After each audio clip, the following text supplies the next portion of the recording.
Bases dropped on a new edition of Soccer Down here. It's December 5th. It's a Thursday. That means it's a hashtag Thursday Thoughts edition of the show. You guys share your thoughts with us on Twitter at Soccer Down here. We share our thoughts with you via these wonderful microphones that are in front of us, or John's phone in his case.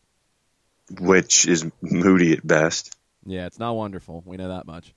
Last night was a wonderful night with our friends up at Reformation Brewery in Canton and Cherokee Soccer Association and Toka Football and the Metro Atlanta Referee Association and Michael Parkhurst. It was a good time. It was a fun crowd, too. Lots of folks came out. We are going to have a little bit of audio from it, but this was the kind of event and a fundraiser for Cherokee Soccer Association that, waiting on the final totals for how their foundation did, it did pretty well. Things went pretty good for the foundation, and these are the types of events that hopefully we'll be doing more of. And hopefully we'll be seeing more of you guys out. But it was very cool to meet a lot of folks that have interacted with us on Twitter, have asked us questions for years listening to the show, and got to hang out and meet them last night. Very cool. Yeah, and for me to see how, well, first and foremost, to see how Reformation has built and grown and become the part of Canton that they are, and finding out more about how they're expanding into other parts of town, and then finding out about Toka, which was something that was a learning experience for me, and finding out how athletes are getting better and using the Toka system and the program that's associated with that, and then finding out about referees and hopefully dispelling some thoughts that folks have in their heads about negatives and trying to work that forward. I thought that was cool. And then obviously getting to sit down with Cap for a little while to do This Is Your Life. That part of the evening absolutely flew. I mean, like, I looked at the clock at one point. We were already at 27 minutes in, and I'm like, wow. So great night across the board. Great to see everybody. Great meal afterwards with Patrick Cox and Daniel Price. That's always fun when you can celebrate and go to a local establishment that we talk about a lot. It was a Waffle House. Yes. You don't have to be cagey about it. It was a Waffle House. Ain't sponsoring us yet.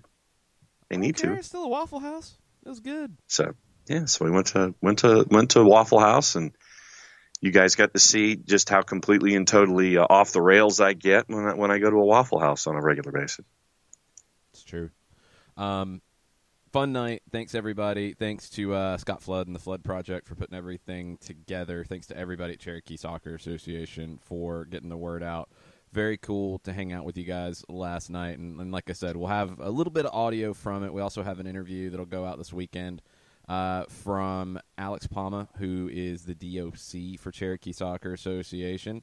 Get to hear a little bit about the club and how it's grown. It's kind of a unique club for those of you involved in the Metro Atlanta soccer world. I do think this kind of goes across the board with the big rise lately of mega clubs. Cherokee is not that, and they've stayed kind of local and true to their roots. They are a little further away from the metro area, so maybe those mergers don't really make as much sense for them, and they've found their way to do what they do and do it very well. So you get to hear that, but thanks again, everybody who came out. It was just a lot of fun last night. So this morning's show will probably be a little all over the place because it was a late night last night, and it is a little bit of a drive for John and I heading up to Canton. So it was a good day. It was a fun one, but let's get caught up a little bit on kind of what might come today. And Dylan Thomas of Sports Business Journal kind of kicked us off first thing. The MLS Board of Governors meeting is this morning. It's in Brooklyn. It's going to wrap this afternoon. Thomas said that my understanding is that the final legwork around the next expansion club is being discussed today, among other things. And there's been back and forth about, well, is it going to be Charlotte? And are they going to announce it this week? You're hearing both things of it. Charlotte is a club that I think they're getting in. I don't see there's really any way that they're not. It's down to when. And this is the other update on the Charlotte side, and this is kind of important on the back end of the whole thing. So James Mitchell, he's the chair of the Charlotte City Council and their Economic Development Committee. He, from what he's expecting, and probably a lot of what David Tepper, the owner, is telling him, is that they're expecting to get the team. Once they get the team, then that Economic Development Committee will vote on how they're going to support the bid. And it looks like it could be between $100 and $110 million coming from the tourism fund. It's not exactly the same thing that Atlanta did with Mercedes-Benz Stadium, but it's in the ballpark of using tourism dollars to support this. If the team is confirmed, Mitchell says a council vote on the funding could be passed as soon as December 16th. And this was the one that jumped out to me, and this is from WFAE in Charlotte. If successful, Charlotte could be playing as soon as 2021 due to the Bank of America Stadium needing only minor upgrades.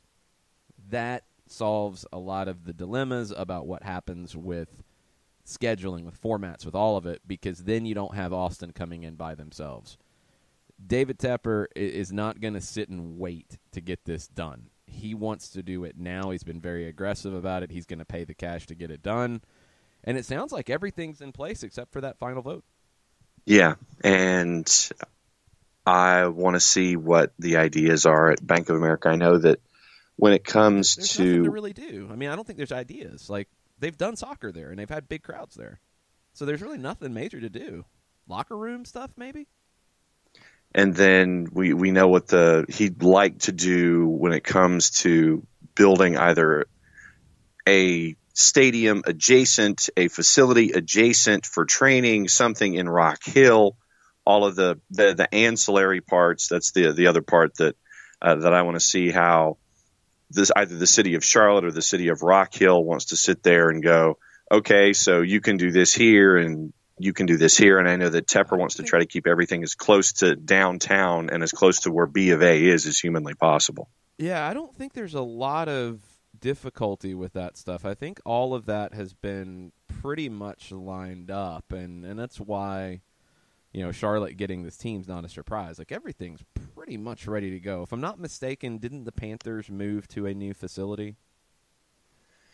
Yeah, and I think that was where Rock Hill came into play. Yeah, but I thought the idea was that the MLS team would move into where the Panthers left. Right. So I'm trying to get the logistics of the training facility. We don't need to get bogged down in logistics. Our Rock Hill fans can fill us in. It's not a major thing here. I don't need to know what street and how to get there. I think the biggest thing is everything's in place, and it's literally just MLS signing off. And they've had that open spot in 2021 that, I think all the signs were always pointing to Charlotte being the one that would be ready to go, and an owner who will come in and be the richest owner in MLS, just like he's the richest owner in the National Football League. This is not small potatoes, and I don't think he's coming in with the idea of being small potatoes. I think if David Tepper gets his MLS team and they're starting in 2021, they're going to be big and bold. And there's a lot of people around the country who had the reaction about Atlanta coming in being big and bold. I think a lot of people around the country who don't know Charlotte and don't know David Tepper are going to be maybe even more skeptical of Charlotte and what they're going to do with this. I'm not. I'm honestly not. I think it's a different world in this league. I think it's a different world for the sport in this country, and I think people are sleeping on what Charlotte can be. And I think a lot of it comes down to maybe people just don't know David Tepper and what he's all about. This is not your typical MLS owner we've seen over the years. He doesn't need a large group of people to get this done. He can do it all himself. As of June, he had signed paperwork to promise to build a world-class practice facility in Rock Hill, his quote. And all that's probably contingent on, getting the team, getting everything locked down. And it's like, okay, now we pull the trigger. 9-figure tax break, according to the Professional Sports Team Incentive Act of 2019 in South Carolina. There you go. So, everything is in place. David Tepper is I think we're seeing it, with the Carolina Panthers on the NFL side. And this was something that Dukes and Bell talked about this week on their show on 92.9 The Game that jumped out to me and kind of crossed over into the soccer side. The Panthers just fired their coach. You look at the numbers, you look at the success rates, it's not bad. Like, he hasn't stunk. This year's not good, but it hasn't been a bad 9-year run for Ron Rivera. Shown the door, because that's not good enough anymore. This is a different world. I honestly think if you take all of that into consideration and you look at what he's going to do on the MLS side, I think he's going to go big with it and shock people. And, can they be Atlanta? Can they be Atlanta, version 2? I'm not going to rule it out. I'm really not. I think they can go really big. And the only thing I don't know, because I'm not there, is I don't know the soccer community as well. I know that Charlotte has come out in huge numbers for big international games. We know that on the local side, the independents have had problems connecting. There's been issues on a lot of different fronts there that I don't know come down to the ability to draw an MLS. It's honestly somewhat similar to what happened here in Atlanta with the Silverbacks prior to Atlanta United. So I think everything's in place, and I think the community is ready to go, but I think the ownership is definitely going to be big time. And I think they're going to put a big-time product on the field. And I've always felt like in this league today, in 2020 and beyond, if you put a big-time product on the field, there are enough people in this country who are going to respond to that and come out and show out and buy the gear and buy the tickets, and you're going to be good. And I think that's what Charlotte would be.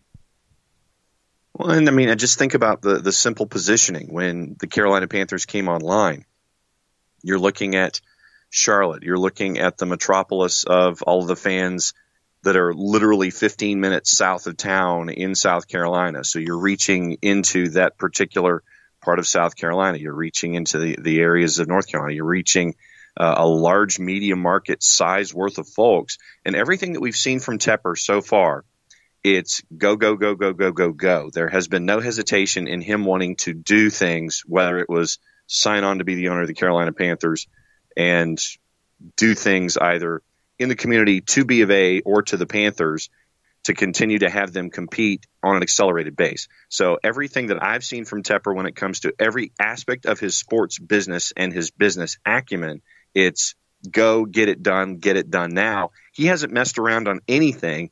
And this MLS bid that he's been putting together has been no different to his MO that we've seen ever since he's come online. Yeah, net worth as of February of 2019 was $11.6 billion. So, that's a whole different world for a lot of MLS clubs. So keep an eye on the MLS Board of Governors in Brooklyn today.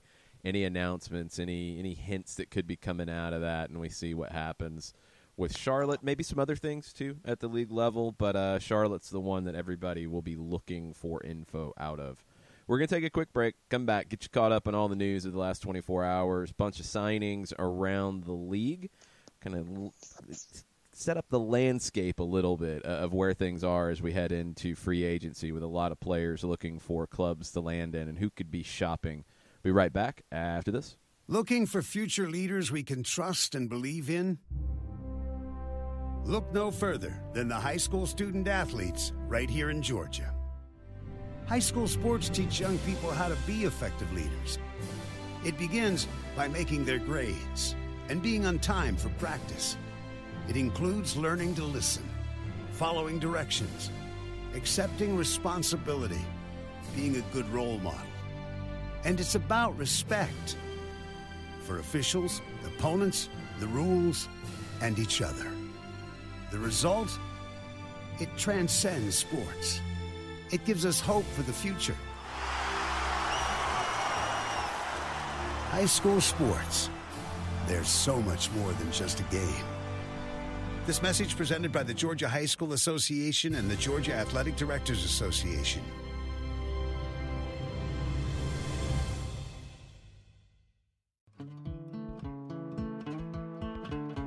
Today's show is presented by Appolinsky & Associates, personal injury lawyers with over 30 years of experience, supporters of Atlanta United, Faction, and Inter-Atlanta Youth Football Club. If you've been hurt in a wreck, contact Steve today at steve@aa-legal.com or call in 24/7 at 404-377-9191. The initial consultation is free. We know that every driver is different, and a one-size policy does not fit all. That's why Country Financial offers a variety of discounts, so you get the coverage you need and the savings you deserve. From good driver to good student, multi-policy to multi-car, we've got a discount to suit every driver. Call Jason Wright at 678-568-6871 today to see what you could save. On Facebook at Jason Wright Agency or by phone at 678-568-6871. Discounts vary by state. Policies issued by Country Mutual Insurance Company, Country Preferred Insurance Company, or Country Casualty Insurance Company, Bloomington, Illinois.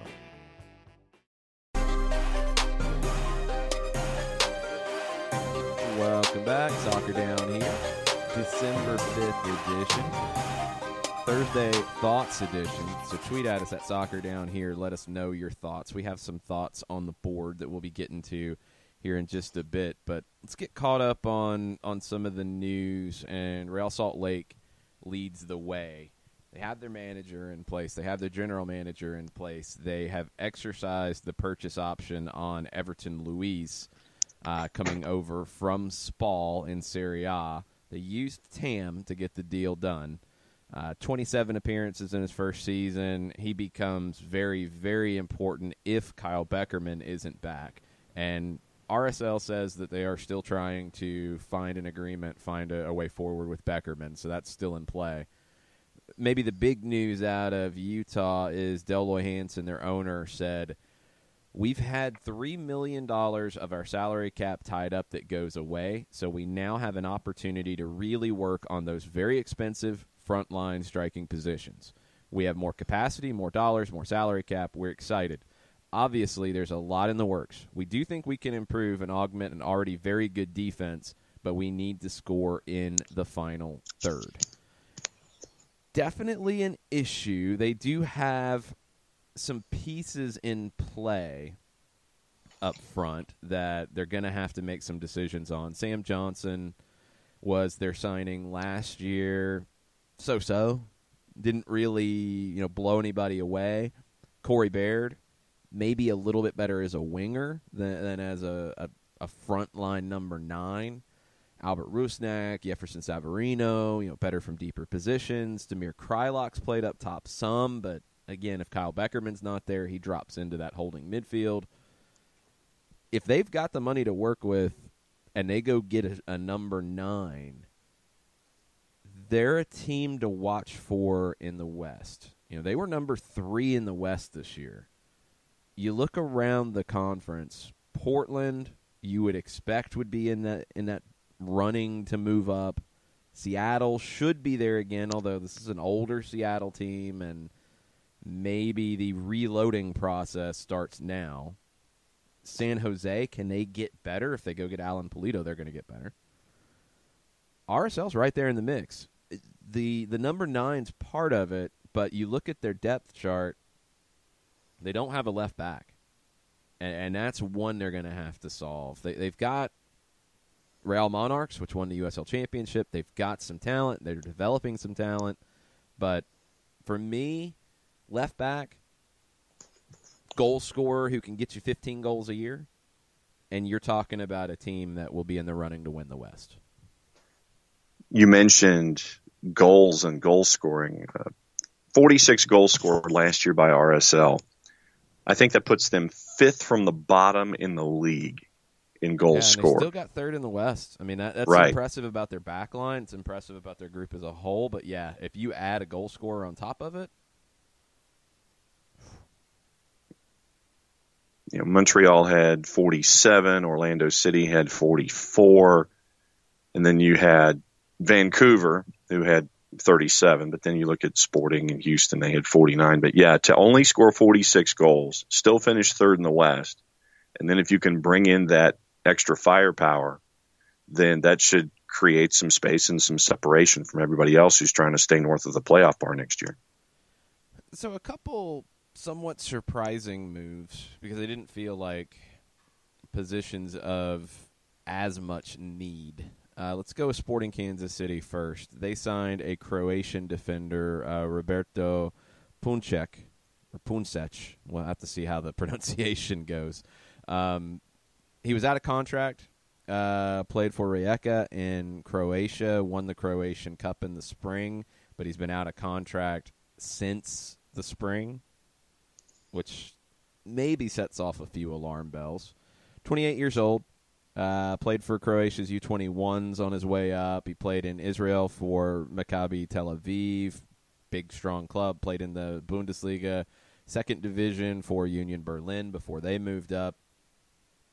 You go to the depth chart for Kansas City, so they've added another center back to Matt Beasler, Andreu Fontes, Botan Barat, and Graham Smith. All guys who played a good bit last year.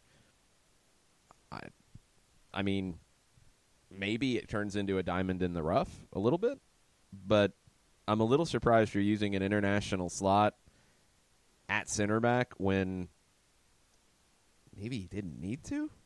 Yeah. I don't know. This move kind of came out of nowhere for me.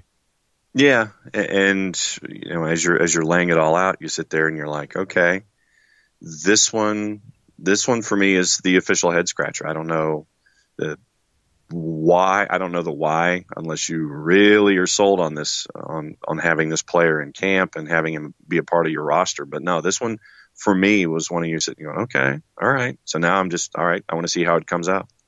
Yeah, I'm not getting this one at all because it doesn't feel like a position that you needed to upgrade. Columbus is now linked to a center back from the Netherlands, but they also made a signing yesterday at center back. They signed former Colorado Rapids center back Axel Schuberg via the waiver list. He was put on waivers after Colorado's moves to upgrade their back line. 28 years old. 88 appearances over 5 seasons with Colorado, although he's kind of fallen out of favor in the last 2 years. Last year he only played 7 times. Huge guy. Was in the 2016 Best 11. It's not that long ago. You're adding Schuberg to Jonathan Mensah, Josh Williams, Abubakar Keita. Mensah and Keita probably the starters going in. Williams is a versatile backup who can play anywhere on the back line. You've got depth. You're too deep at left back. You're too deep at right back. And now you're also linked to Dutch defender Vito Vormgård, who just finished in Norway. They run a calendar season, kind of like MLS. Vormgård finished with Brann in Norway. He's 31, played exclusively in Europe. Moved around the Netherlands a little bit before going to Norway in 2016. Regular this year for Brann, played 30 league matches. He was the captain. He finished second in the team in scoring with 5 goals from center back. Former Dutch youth international. 5 center backs? Yeah. And all the center backs. And, I mean, it's got Mensah. You're going to play Mensah for what you're paying him. I can't imagine that Vormgård's coming over for small potatoes. Abubakar Keita was at the U20 World Cup. You need to play him unless you're just not convinced with what you've seen, and then you need to loan him out. So, okay, you add Schuberg, who's a very different kind of center back.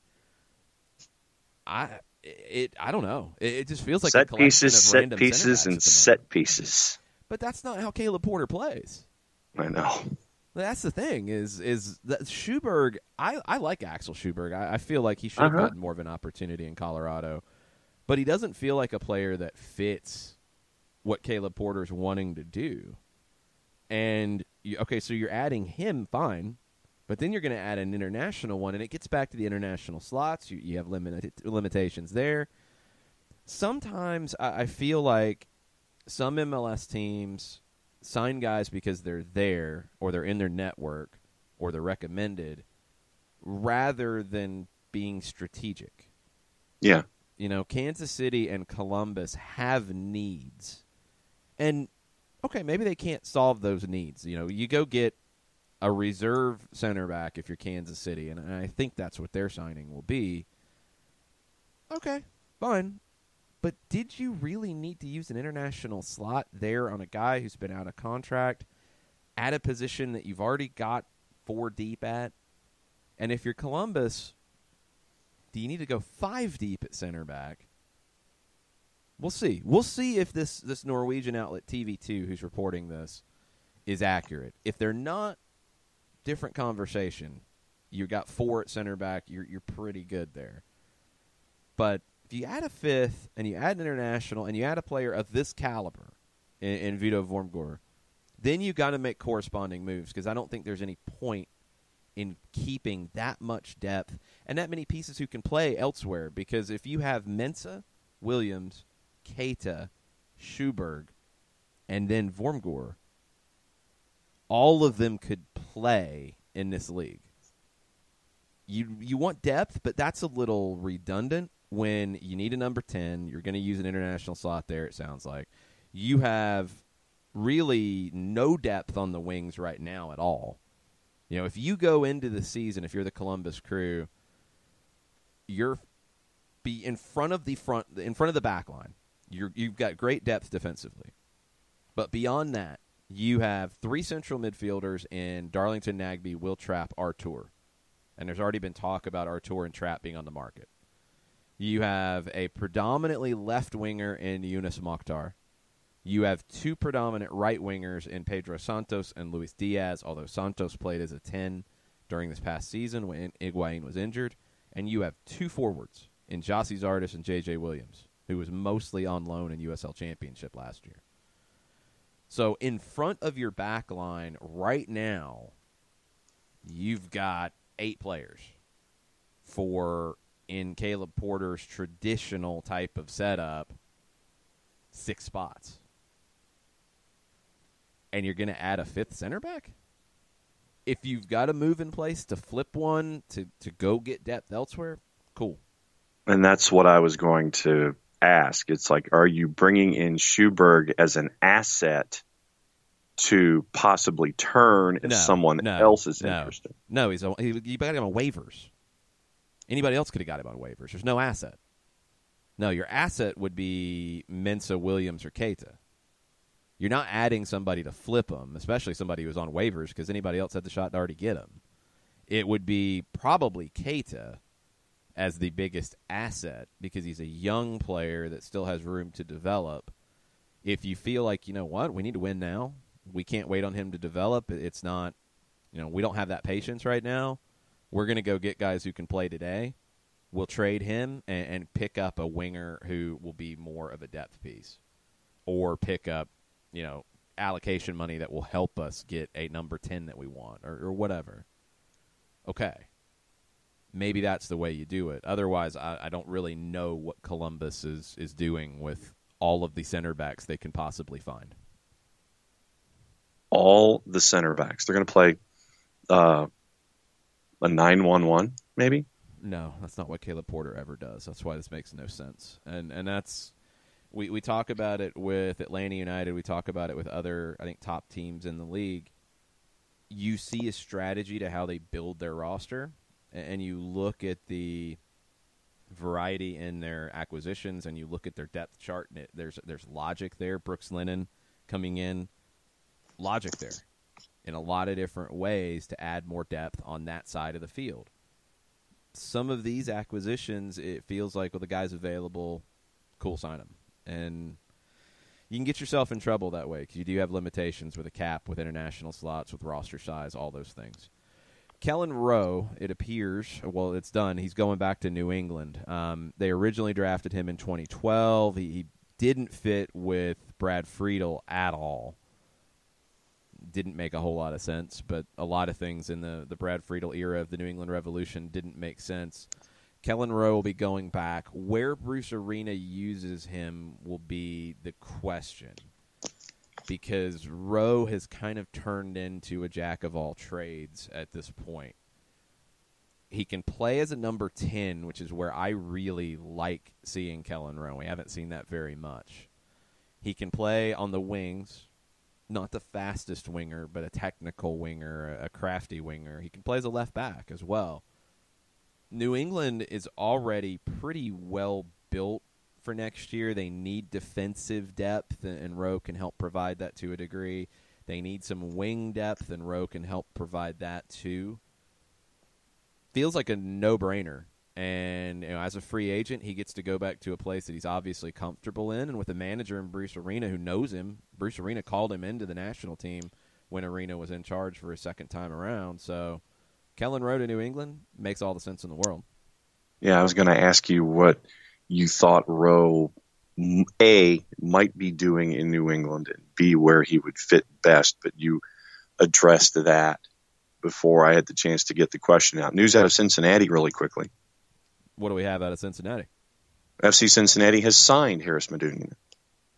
Good call. I mean, I didn't figure they would make the pick in that waiver draft if they weren't going to sign him. Makes total sense to me. I really like this pickup. A lot of people were skeptical of it because of the ongoing narrative that Harris Medunian can't play defense. As long as you account for it, as long as you have the pieces around him, and I think Cincinnati does, you can make that work. I want to see what Ron Jans does now with a team that he had for a few months last year and made better. He improved that team. They were not an easy out for teams who were trying to get into the playoffs last year. Late in the year, they ruined quite a few different teams' days. You give him a preseason, you give him now a player like Medunian that in a possession-oriented team is a guy that you can trust with the ball. You put the pieces around him to get the best out of him, and you figure out who's going to find the back of the net. And that's the biggest question, because you've got some good core pieces here. I don't think Cincinnati is a top half playoff team in 2020, but I do think they can compete, and I think they can start to create the group that will lead them into the playoffs in 21. Maybe they jump ahead. Maybe they push their way into the playoffs next year. Who knows? Don't think they're going to be competing for the top of the conference, but they can start the road to doing that. Medunian can be a little bit of that bridge for them while they figure out what happens next, because you've got a lot of guys under contract that when you start a team, you're signing guys generally 2-3 years, 2 years with an option, 3 years. You've got some guys that maybe, hindsight being 2020, they wish they hadn't committed to at this point. Okay, you kind of have to ride that out. But you do have some talent here, and I think you can be a competitive team in 2020, and I think Medunian puts you in that category, because if you play a central midfield of Medunian, Alan Cruz, and either Stanko or Bertoni, it's a pretty good trio. It's a pretty good central midfield trio. It's in front of them what it looks like. Your wingers, does Joe Giao kind of make that step up? Does Kikuta Mane realize the potential that he's had for quite a while? Frankie Amaya is a player who I don't really know where he fits just yet. I was impressed with him when Atlanta United played in Cincinnati in August, but I think a lot of people thought he would end up being a number 10. I don't know if he's necessarily a 10. He might be more of an 8, and that's a spot that Cincinnati does have some depth. So what do you do with Amaya? How much time does he get? And then who's going to be the forward up top? Fernando Adi's wanted to leave. You haven't been able to find anybody to take him yet. Darren Maddox has been a very good backup in this league. Can he be a guy who gets you double-digit goals? Brandon Vasquez has been a good reserve in this league. He scored goals in the USL Championship. He scored goals in the Open Cup. You give him 25 starts. Can he get you double-digit goals? He very well could get that opportunity to show it. Defensively, they've got to be a little bit better. Greg Garza, he just can't stay healthy. If he does, they're a much better team. Kendall Waston, one of the better center backs in the league. I think they made a good signing in midseason with Michael Vanderwerf. Good center back. You pair him with Waston, you're in good shape. You have Nick Hagland. It gives you the opportunity to go to 3-4-3 if you want with him. Mathieu Duplan at right back. Good right back. You've got a lot of good, and Medunjanin makes that group better. That's a good signing for Cincinnati. I like it. From Opta and FC Cincinnati, Medunjanin led all MLS players 2019 in total passes, total completed passes, passes in the opponent's half, and completed passes in the opponent's half. Quote from Gerard Nijkamp, "We're pleased to add an experienced midfielder in Harris to our roster. We believe his strengths on the pitch will be a good fit for our style of play. We look forward to integrating Harris within our squad as we look to the 2020 MLS season." End quote. Conference call at 1 o'clock this afternoon. Good move. Good move for Cincinnati. Was there anything, and I know they're going to give the contract amount. I wondered, did they say anything about TAM? Not in the release. Did not. So, be curious to see what kind of number we're talking about for Medunjanin in terms of salary for them. But good pickup for FC Cincinnati, and maybe we'll learn more later today. Other moves yesterday that we have not caught up on just yet. We mentioned the rumor about Nashville and Brian Bekeles from Honduras. That's a done deal. So they've added him to their backline depth. He does not occupy an international slot. That's a big one. It's a free transfer. It's another big one. So Nashville gets better and adds a veteran Honduran center back to their group. The other one is from The Athletic, and it goes back to Minnesota and their goalkeeper situation. Mark Watson gave an interview to Jeff Ruder of The Athletic, and Watson, technical director of the Loons, said that Vito Mannone has the power to decide if he wants to return in 2020. And the quote is, "At this point, it's down to Vito to say yes or no." You go back to the report from earlier in the week that Mannone was offered a deal that would make him the highest-paid goalkeeper in MLS. You also go back to what Mannone has said previously. When his contract with Reading expires in the summer, he has said he could go look to Italy and try to join a Serie A club. Does he do that and walk away from a good contract, a very good contract? Can he get a better deal in Italy? Is it worth it going back home for him and taking less money than potentially taking this deal in Minnesota? The Loons, it's down to Vito to make the answer yes or no, but I think the Loons are going to have to force an answer sooner rather than later, because if he says no, they're going to have to go get a number one goalkeeper. Yep. And, right now, do we have any kind of an idea as to when he's going to make this kind of announcement by the end of the calendar year, basically? No idea. Okay. It's up to him to make the decision on if he's going to take the deal or not. Dane St. Clair and Greg Ranjit Singh, and Ranjit Singh you have to sign to a deal. Those are your two guys on the depth chart right now for Minnesota. Yeah. I don't think either one is a number one for a team with the ambitions of Minnesota United in 2020. Agreed. Yeah. So if it's not Mannone, you're going to You're have on to the go hop. get something done. Yeah. You're on the hop and having to get something done pretty quickly if he says no. And, it's up to Mannone where I know that he says he wants his future to be back over in Italy/Europe. But, do you want to be rewarded extremely well in an MLS sense, or do you want to go and chase your future? So that's the Mannone question right now. So one more going back to Medunjanin, he earned just under $600,000 on a TAM deal last year. So about $70,000 over that threshold to have to use allocation money to buy him down. So if you signed him to a new deal and he took less money, they didn't mention TAM in the press release, probably because they didn't have to. I'm wondering if it's 2 years at less than that deal. You can still use allocation money to buy down the cap hit, but you don't have to use TAM. So we'll see once they talk about it a little bit more with Harris Medunjanin. But for all the defensive frailties, and that's what everybody is zeroing in on across the board right now, if you put the pieces around him to protect him in that way, you get a guy who can be the fulcrum of your possession game, and I think that's something Cincinnati needed. I think they're going to benefit from the move. Let us know what you think. Tweet at us at Soccer Down Here. Let us know your Thursday thoughts. We've got some on the board that we will get to right after this.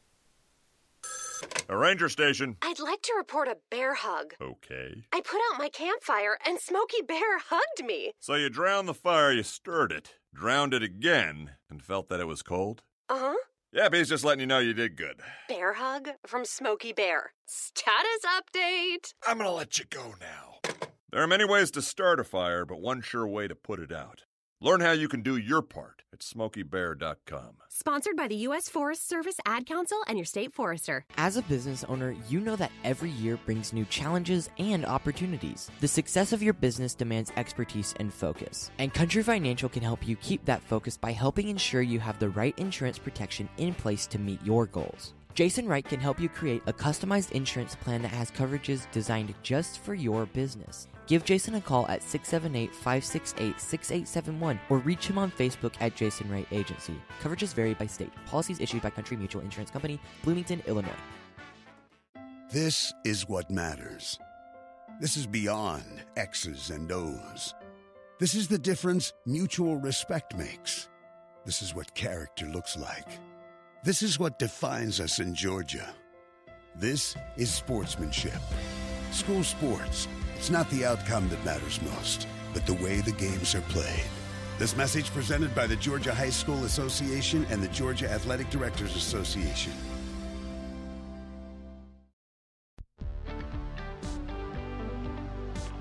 If you've been hurt in a car wreck, contact my friend Steve Apolinsky of Apolinsky and Associates.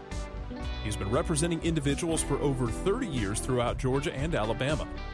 Email him at steve@aa-legal.com or call him 24/7 at 404-377-9191. The initial consultation is free.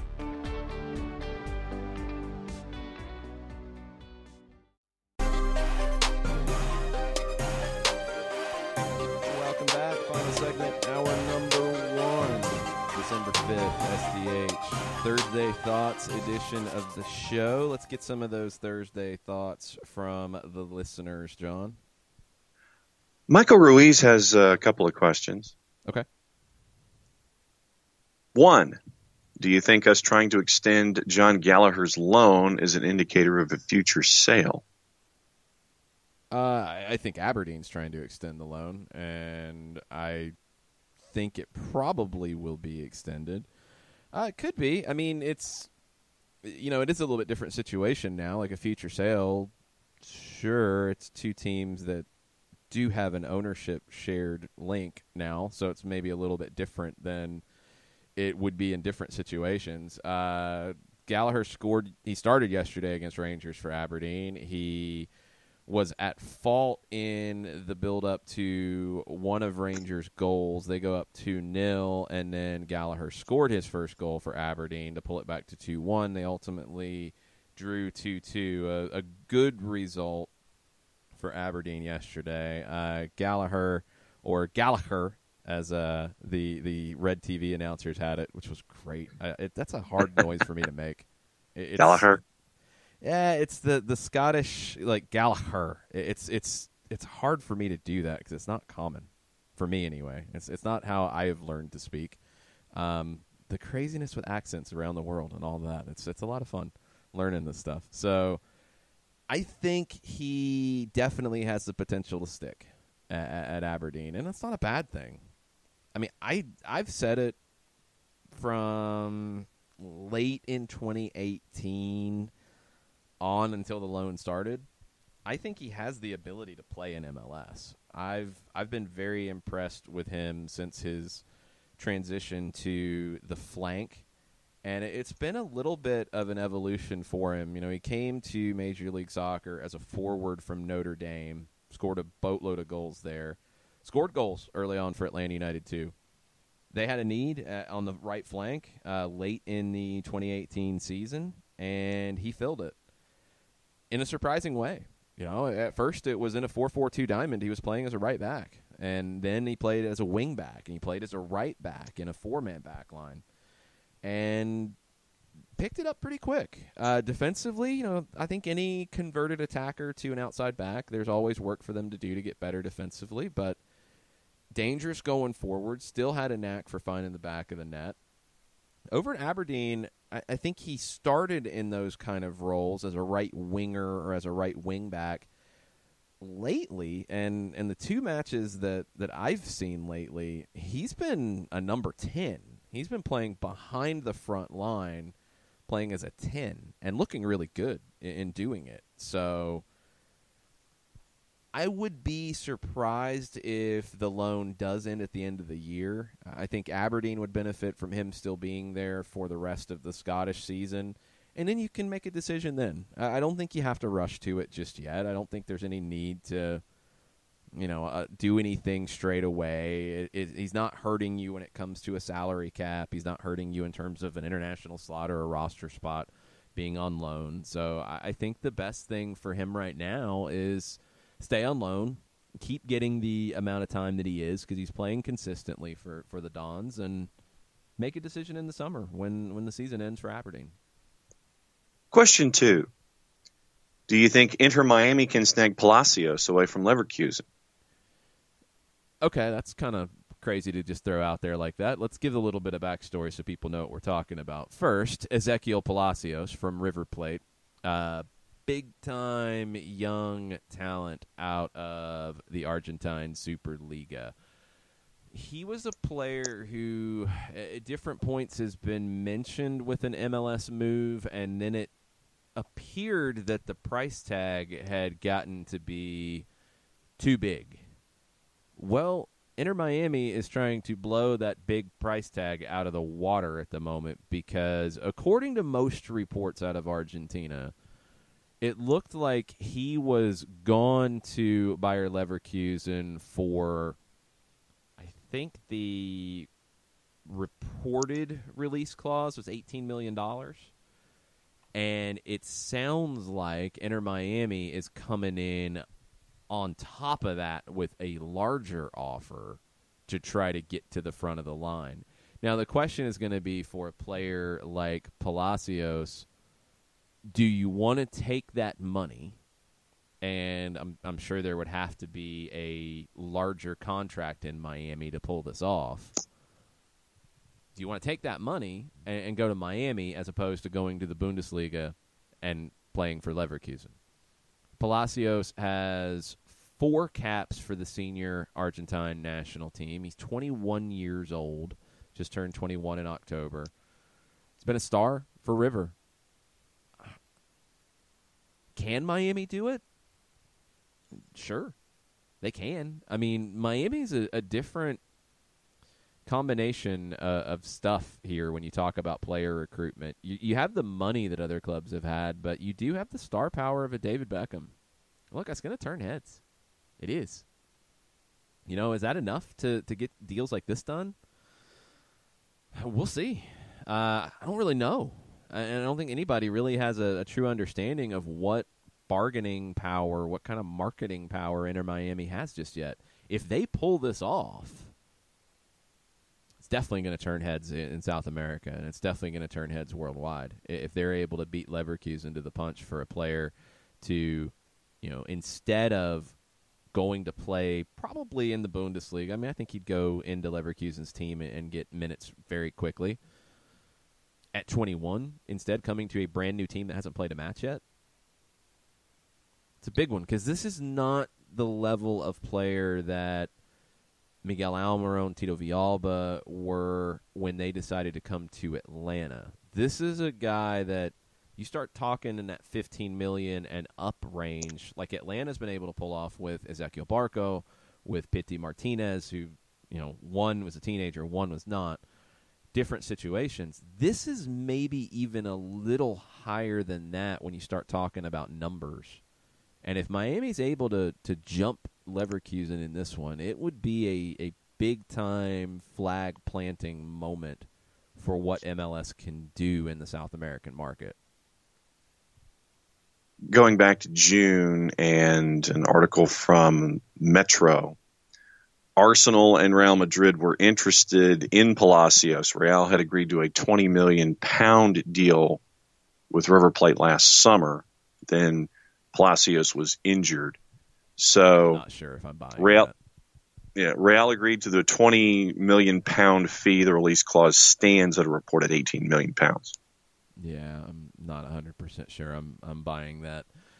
Remember the rumor market in South America, so there are always things, and I think every player in South America okay, let me rephrase. Every player in Argentina who has had any kind of a major highlight or best 11 kind of performance, or just stands out in the Superliga and is young and is going to go to Europe at some point, they're linked to Real Madrid. They're linked to Arsenal. They're linked to these same clubs. So Palacios is a player at that level, absolutely. But I think this Miami Leverkusen thing is going a step beyond reporting like that. This is a little more concrete in terms of you have a team that is willing to hit the reserve clause and bring him to Germany. And now you have Inter Miami who is willing to say, hey, that reserve clause is all nice and stuff, but here's more money. And you have to assume that would be the same conversation with the player as, oh, Leverkusen's going to pay you this? That's cool. Here's more money. And you have to use that to convince the player to take a chance on a brand new club and to not go to the Bundesliga and come to MLS. So I don't know if they can pull it off, just because we don't really have anything to go on yet when it comes to Miami. The signings of Carranza and Pellegrini are good signings of young players. Palacios is in a whole other category. Question 3, when do we see Atlanta United preseason matches announced? Who knows? Probably sometime in the somewhat near future, but we don't know if they're going to be public, closed doors. Don't know if there's going to be a training camp outside of the one that's been mentioned in Guadalajara. Don't know if that's going to involve preseason matches. So, yeah, just stay tuned. I really don't know. And Michael's last question, any updates on trying to sign Larry and Miram? No, it hasn't been anything since the media availability, the conference call with Frank de Boer and with Carlos Bocanegra. Believe both were still in negotiations. I think both were still targets for Atlanta United. It's open season now, so they can be targets for other clubs too. And haven't heard their names pop up in any front just yet. So it's still early free agent process for everybody to be involved. So, if you're the players, it's an opportunity to hear different pitches. And it's an opportunity to hear pitches about money, but also to hear pitches about role and what kind of role a club would like to sign them into. Are they going to come in and be a starter? Are they going to come in and be rotation? Are they going to come in and be depth? That's going to be part of this for, I think, both of those players. I think especially for Lorenowitz, Meram is going to want a starting role. I think at his age and what he's shown you, he's going to want a starting role, and who's going to be willing to give that to him at a price point that he wants. And then Daniel Price salutes everybody who came out last night to catch up with everybody at Reformation. Katie Weaver with the questions as well. She wants to know when the CONCACAF Champions League bracket announcement is and if they're going to be dancing girls or GoBots. It's CONCACAF, and it's in Mexico City, so there's probably going to be dancing girls. There will not be GoBots. That is exclusive to the United States Soccer Federation. I think CONCACAF is a little bit higher class than GoBots. Man, that's a weird comparison to try to make, but I think it's a little bit higher class than GoBots and a live stream from the Space Giants? No, they're not any of that. That's not where I'm going. I think CONCACAF's presentation of the draw for the Champions League will be in a fancy venue and will be a bigger deal than what looked like a draw for the Lamar Hunt U.S. Open Cup from your uncle's den with random toys lying around and overseeing the draw. I think CONCACAF is going to do this in a little bit bigger way. So, because didn't last year they kind of do it like Deal or No Deal in Miami? How would you do it like Deal or No Deal? Just with scantily clad women, big set, a lot of glitz and glam, almost suitcases, that kind of stuff. Almost suitcases? I think they just did a draw. Yeah, so there weren't any suitcases involved. That was the only thing that was missing. Because, Deal or No Deal, where they'd come out and you'd have the individual. John. Why would you have any of that? That doesn't even make any sense. I said it was almost Deal or No Deal. I said it looked like almost like a game show kind of a thing last year when they did it in Miami. You live a game show thing, but you're going too far down the Deal or No Deal. They're not dealing spots. Because if I draw Leon, I'm trying to make a deal to get out of that. Yes. It's like, don't want Leon in the first round. Well, nobody else does either, so you're not making any deals. Here's a legitimate question I have about the draw. Okay. And would CONCACAF legitimately set up an American side from pot 1 against Leon in pot 2 in the opening round? It's a draw. They're not setting anything up, John. That's a very loaded question there you're asking. Mm-hmm. No, because it's a draw. All right. You sound skeptical. Not good. No, honestly, I'm still stuck in the frozen envelope Patrick Ewing, David Stern. No, this is a pointless conversation because, yes, it will be an MLS against Leon because it's not going to be a Mexican team against Leon. So there's no even you can't play conspiracy theory. Your black helicopters have to go back to the landing pad because you cannot have a Mexican team against Leon. Could be, I know it could be an MLS team, but I was saying an American side. I mean, Montreal obviously could be part and parcel to playing Leon in the first round. Why? What's the deal about? John. It won't be a Mexican team against Leon, so it will be an MLS team, and Montreal is part of MLS. They're just like the rest of us. They just eat poutine. Poutine. We like poutine. It's good. We're going to take a break. I'm going to try to find some poutine for lunch maybe, and we'll talk about conspiracy theories during the break. We'll be right back to talk more about the CONCACAF draw and the actual things that are going to happen in it right after this. Looking for future leaders we can trust and believe in? Look no further than the high school student athletes right here in Georgia. High school sports teach young people how to be effective leaders. It begins by making their grades and being on time for practice. It includes learning to listen, following directions, accepting responsibility, being a good role model. And it's about respect for officials, opponents, the rules, and each other. The result? It transcends sports. It gives us hope for the future. High school sports. There's so much more than just a game. This message presented by the Georgia High School Association and the Georgia Athletic Directors Association.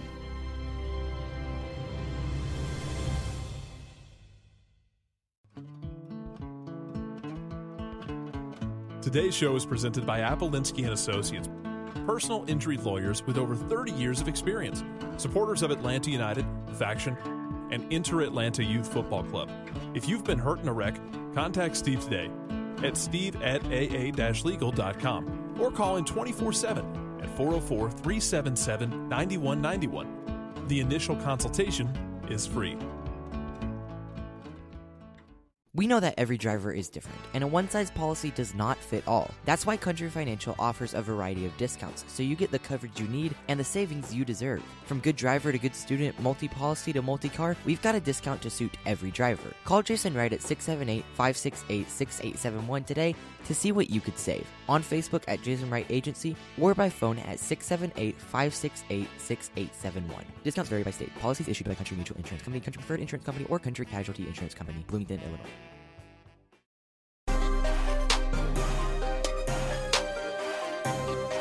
We are back for hour number 2. CONCACAF's going to have a conversation with OXG Nelson when all this is said and done. Bring it. I don't know if you want to go there. There is a little bit on the CONCACAF website from a release on October 10th about the draw. So the draw will take place on Monday, December 9th. That's this Monday, at the historic University of the Cloister of Sor Juana in Mexico City, Mexico. So what this does is this creates the bracket for the 16 competing clubs. It will feature a red carpet style event where media will have the opportunity to interview coaches and legends from participating clubs. Guests from across the world of international football and CONCACAF partners will attend a range of activities to celebrate the first step in this exciting competition. It will be available to watch in the United States on TUDN, in Canada on TSN. It will also be available on CONCACAF Go, subject to territory restrictions. So, we know the teams that are in it. We know the format. It's the same as last year. Home and away in each round, direct elimination. First legs will kick off February 18th, 19th, or 20th. Second leg, 25th, 26th, 27th of February. That's the round of 16. Quarterfinals, mid-March. Semifinals, first 2 weeks of April. Finals, April 28th through the 30th will be the first leg, somewhere in that window. Second leg, May 5th through the 7th. Monterrey won the competition last year. They're going to the World Club Cup. They did not qualify this time around. Pot 1 is 3 teams from Mexico: Cruz Azul, Tigres, Club America. Canada, the Montreal Impact qualified via the Canadian Championship. And the 4 United States bids, which all qualified through Major League Soccer play and or the Lamar Hunt U.S. Open Cup, which is how Atlanta United got in. LAFC got in, New York City FC got in, and the Seattle Sounders as MLS Cup champs got in. So your MLS Cup champs, your MLS or Supporter Shield champs, and your Open Cup champs are joined by NYCFC as the best record in the other conference from the Supporter Shield winner. That's pot 1. Pot 2. 2 teams from Costa Rica, San Carlos and Saprissa. The other Mexican qualifier, Leon. Motagua from Honduras, Olimpia from Honduras, Alianza from El Salvador, Comunicaciones from Guatemala, and Portmore United from Jamaica. They qualified via the Caribbean Club Championship. Okay. Pretty simple from here on out. It's just the draw where pot 1 goes against pot 2. And then you get the bracket of, all right, if teams win, then what could the next matchup be? John has already said that everybody from pot 1's winning. Except for the team that probably plays Leon and maybe the one that plays Saprissa. Alianza has been proven to be tough at home, as has Motagua. Jury's still out for me on teams like Portmore, Comunicaciones at home, and San Carlos at home. So just don't be the team that don't be the team that draws Saprissa out of pot 2. So you're saying that pot 1, any of the teams that get Saprissa are on knockout watch? Yes. I think it depends on the team. I'm not going to go there just in general. Saprissa is good, but there's some teams that I don't think they're necessarily going to be able to compete with. Leon, you're saying that Leon will beat Montreal, New York City, Atlanta, LAFC, or Seattle? I think that Leon could. I think Leon could beat Montreal. The other 4, I would hold back on. That's what I'm saying. I don't think it's as cut and dried as you think. I do think the Pot 1 teams are going to be the favorite outside of Montreal. Montreal, if you're in Pot 2, you're hoping to draw Montreal. Yep. Because it's a new manager. It's the weakest team in this group. I think you might be hoping to draw Seattle because they really have not been great in CONCACAF in general, and there's a lot of turnover with that group. Atlanta, core's coming back. LAFC, core's coming back, although you have the goalkeeper situation that they've got to figure out. New York City, the core of the roster's coming back. It's going to be a new manager. So there's questions about all of them, but Montreal is the one that I would want to get out of Pot 2 if I'm a Pot 2 team. And Seattle might be the next one. But this is a little bit different than last year when we went into this draw and we talked about how, you had Monterrey and Tigres, but you were missing some of the Mexican heavyweights. Well, Cruz Azul, Tigres, and America are about as heavyweight as it gets. You're missing Chivas, you're missing Monterrey out of the Grandes of Liga MX. But you're getting big clubs with big pedigrees out of those 3. Leon is not as big of a club, but they have been really good as of late. So they're a tricky draw. I mean, I'm not trying to diminish Leon at all. They're a tricky draw for anybody. I don't think it's a guarantee that they would advance over any of the MLS teams, but that's not the draw you want if you are the 5 MLS teams in Pot 1. But you don't look want to at see Leon. No. Considering they finished second in the Apertura, and Cruz Azul and Pumas, Cruz Azul was 12th in the opening round of the Apertura. Tigres was ranked 3rd in the Apertura. Cruz Azul is going to spend money. They're going to be a different team when you get into the next season than they were this season. They qualified from their Clausura performance earlier, so they're going to put the money into it to compete. They take CONCACAF very seriously. Club America is still going to have a little bit of a black eye of losing the Campeones Cup. One thing about Leon that you do have to keep in mind, and we talked about Macias, the forward who is on loan from Chivas. Pretty sure he's going to be back at Chivas when they sell Alan Pulido. So Leon is losing one of their focal points, the 20-year-old striker, Jose Juan Macias. How are they going to replace him? Because this is not a Cruz Azul with the heavyweight type of cash flow to throw around if you're Club Leon. So that could hamper their ability to compete. And that's one thing to keep in mind when you look at that side of it. Leon, when you look at the roster as a whole, market value, according to Transfermarkt in American dollars, just under $50 million. That's on par with the MLS teams that they would get drawn with. It's not completely out of the realm of possibility that they're going to face a team that has a more valuable roster.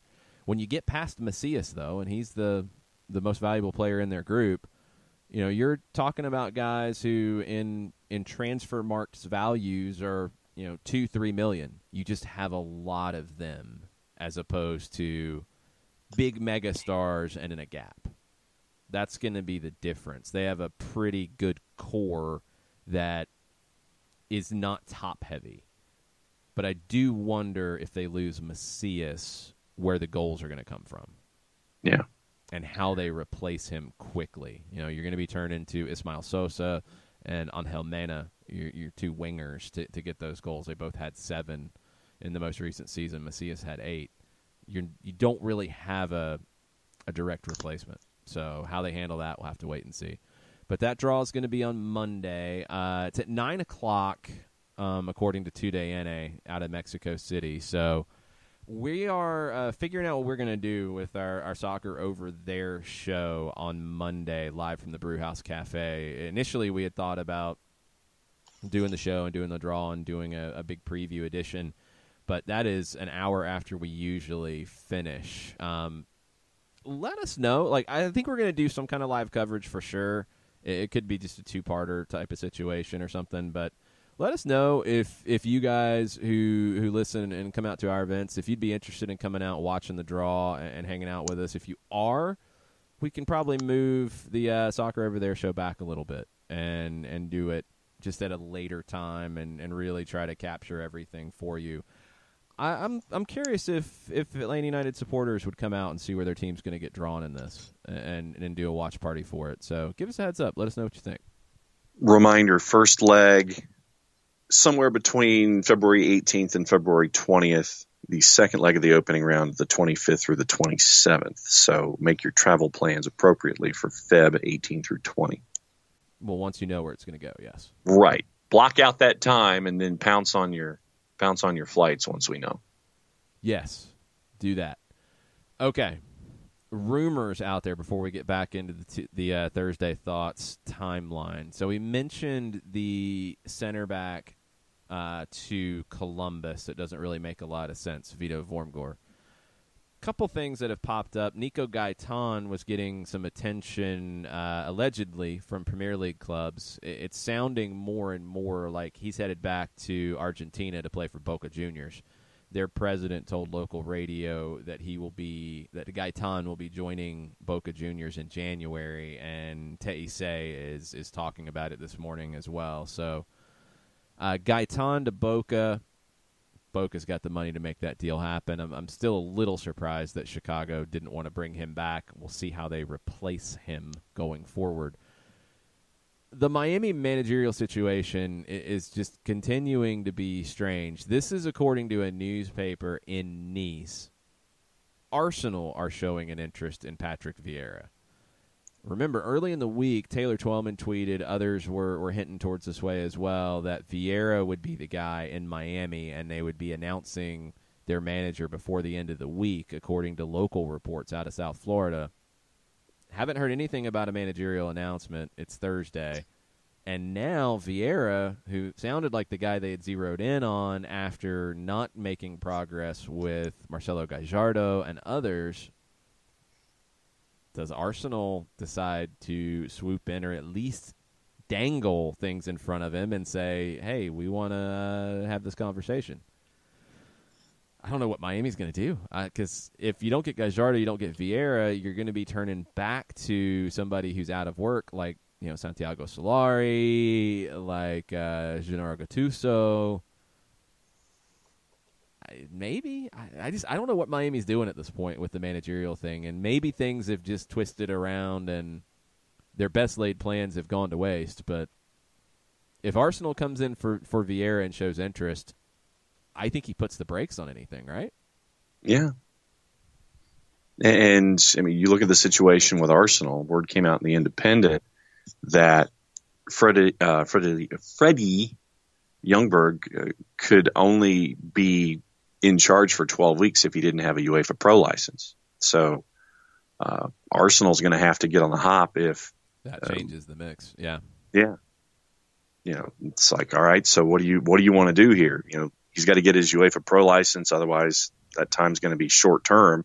So you got to hop on somebody. And if Arsenal's going to hop on Vieira, then that upsets the Inter Miami apple cart to figure out, okay, so we don't get our number one dude, our number two dude is sticking in Europe. Now what? Well, I don't know. I don't think it's fair to say they didn't get their number one dude and their number two dude. I don't think that's fair because we haven't really heard, okay, they were turned down here. Okay, they were turned down here. You know what I mean? Like, there's not. I don't think you can say they missed on their number one and then they might miss on their number two. That's not a fair statement. I just don't know what the process has been. And the longer it goes, the more you have to wonder about it. Is it just bad luck? I mean, it could honestly be. I mean, they could have thought that they would get Gallardo, and then, because they had conversations a while back, and then when, Pep Guardiola is shouting out Marcelo Gallardo, it starts to put him in a different conversation with, okay, where could he go next if he wants to go? Speaking of which, you have River Plate president Rodolfo D'Onofrio, and this is from Golazo Argentino. D'Onofrio said about Gallardo, he will be here until 2021.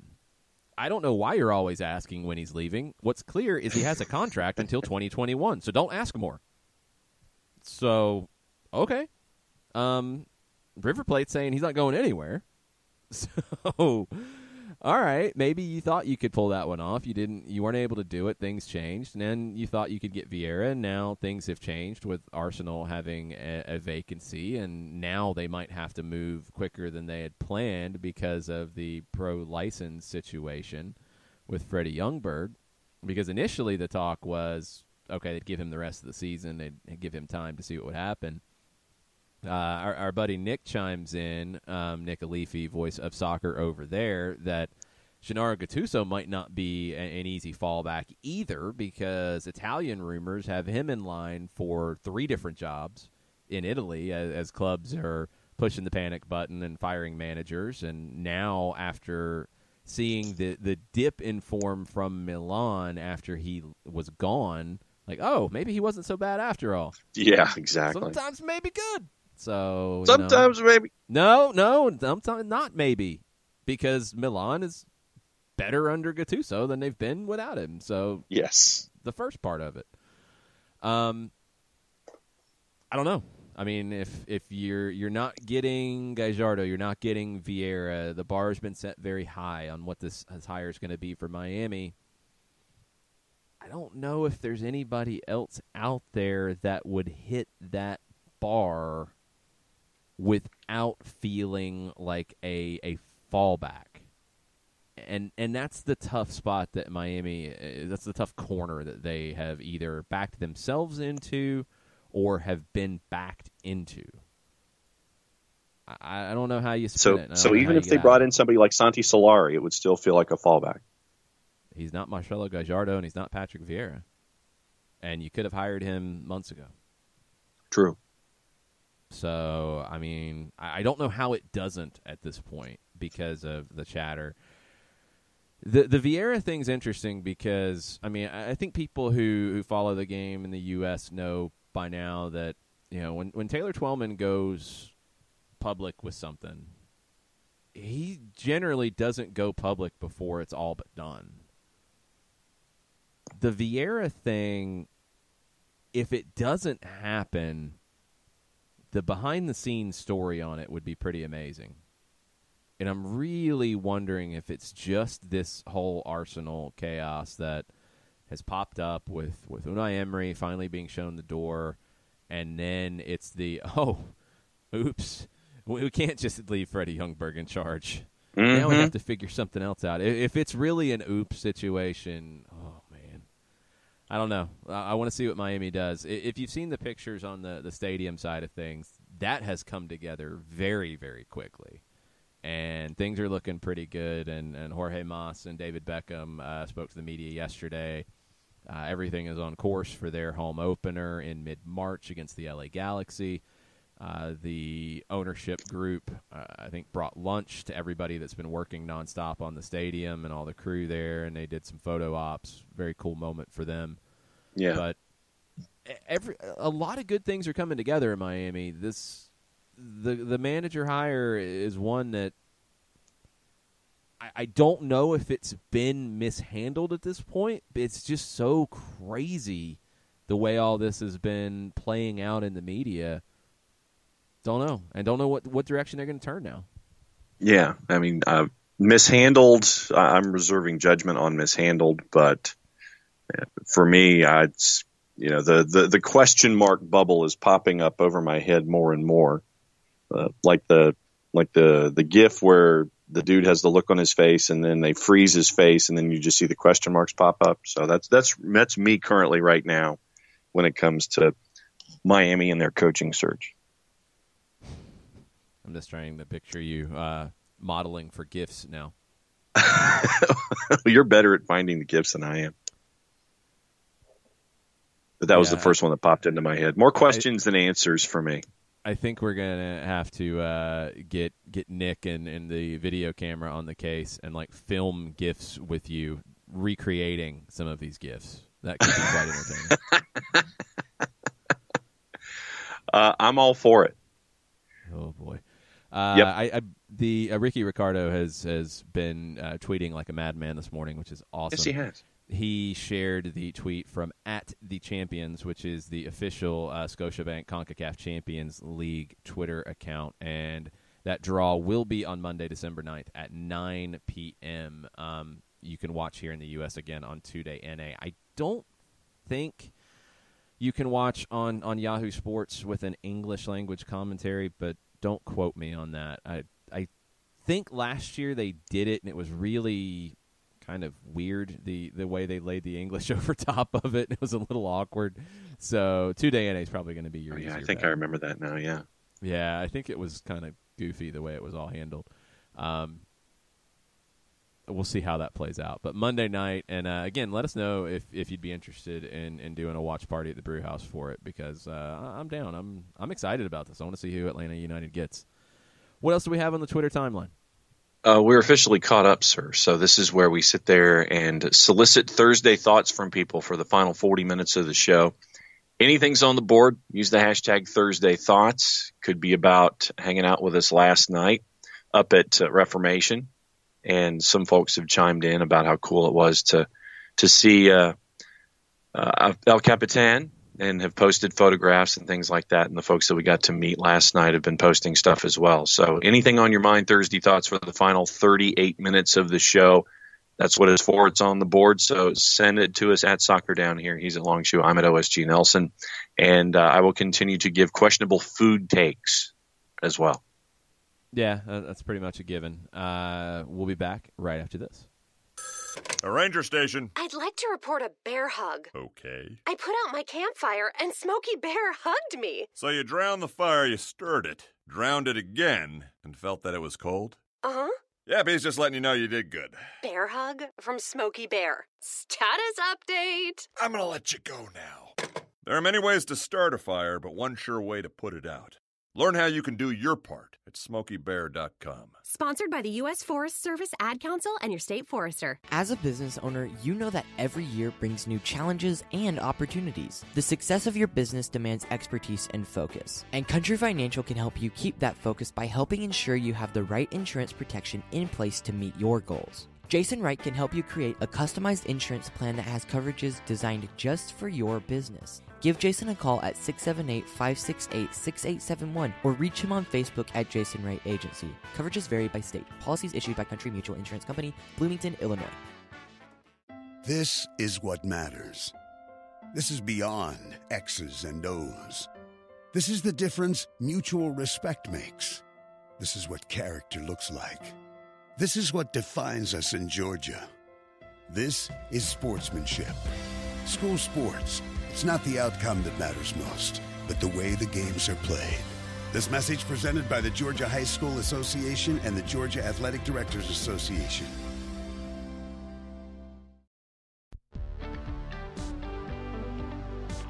If you've been hurt in a car wreck, contact my friend Steve Apolinski of Apolinski and Associates.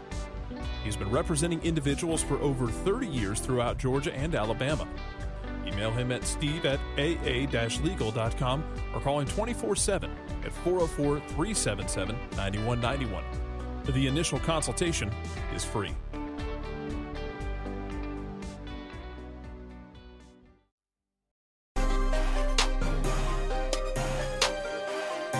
Welcome back.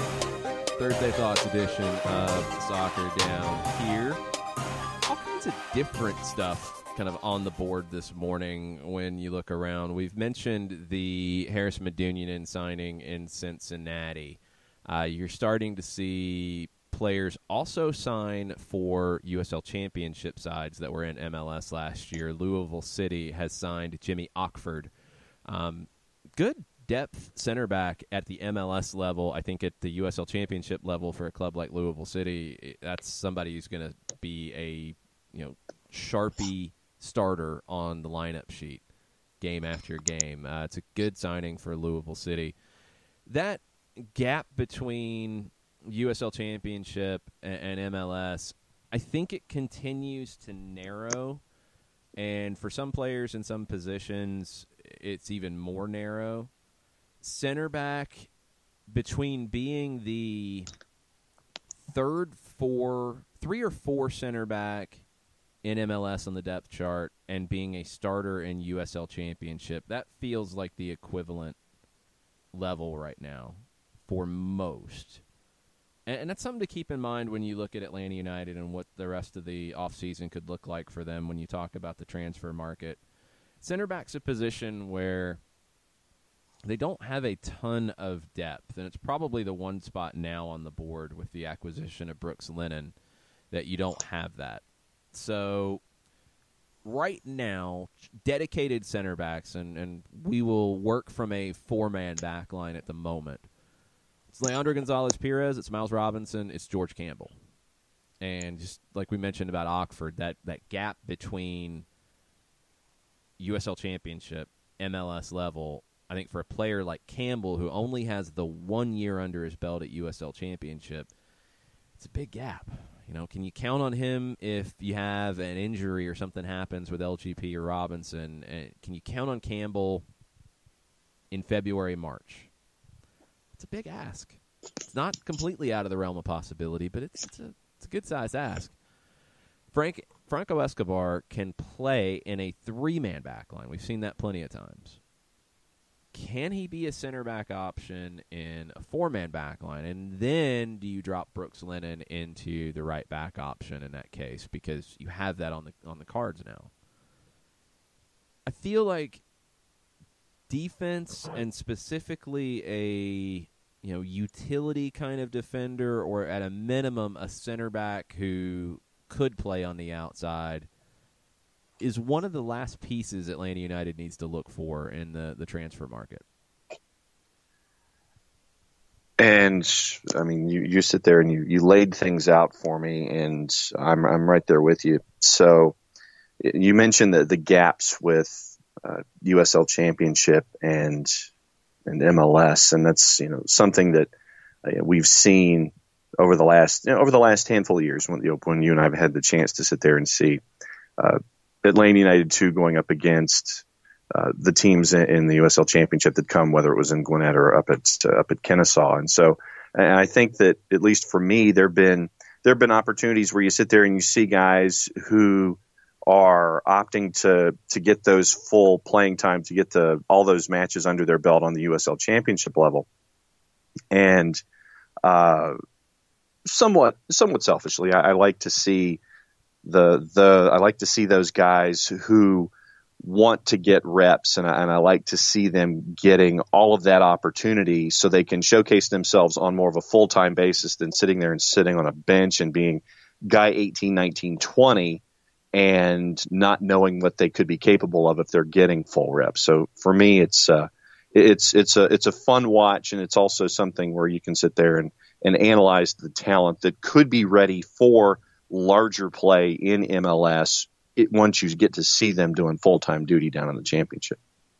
But there's a couple other elements to USL Championship as well. So for a player like Jimmy Ockford, who, mid-20s, getting later in his career, you have to make a decision, and the finances do come into play here. And that's right. One big area where USL Championship has stepped up in recent years is guys can make that decision rather than being, on the bench and not playing at that stage of your career, dropping down a level and being a key player and not sacrificing as much financially to do that. That started to become a viable option. But let's go back to Campbell. You get the flip side of a player who is on the MLS deal now going into 2020. But is he ready in terms of development? How's he going to benefit more? Is it going to be being on the 18 and playing occasionally in MLS, or playing predominantly with Atlanta United 2? And I lean to the latter, at least early in the season. I think he still needs the experience and still needs the development.